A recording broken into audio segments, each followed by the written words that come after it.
So this is the main screen of Cleaner's Mate. So as soon as you open the program, you'll be presented with the screen. Obviously not the photo in the middle. This can be, of course, designed by yourself and changed, edited. You could have your logo, for instance, or I just like a nice little picture every now and again to break it up. So basically, it personalizes the program for you to make it like it's your own. Okay. So basically, this is the what we call the main screen, but also the search screen. Now, the main screen you can branch off and go into other areas of here. We have changed this button. It used to be called the mail merge button, but now it's called marketing because now we've incorporated texting into that, so it's more relevant now to call it the marketing button.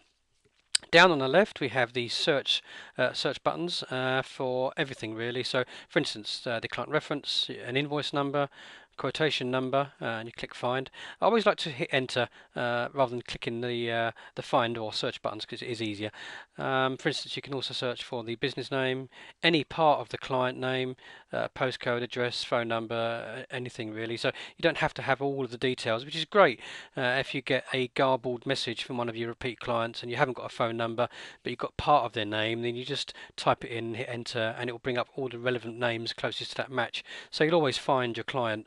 So I'll just show you how very quick it actually is. So I'm just going to type in one name now. Obviously we haven't got a real client called Mr. Clean, but in this case we have. So I hit enter, and straight away you see it's presented with all the relevant matches.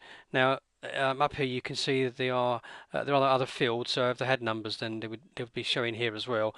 And this is where your closest matches would be found. So if for instance, if you're looking for a random telephone number, then it will show here.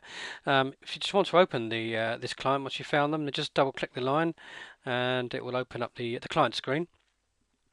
Let's move it down slightly, and from here you can do everything in relation to your client. Now there is another video just on this client screen alone because it's quite in depth, so I'll go through that view in another video, so just check that out on the tutorials.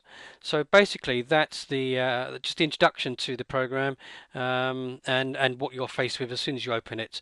And as I say, please look out for the other tutorials to go off into other areas.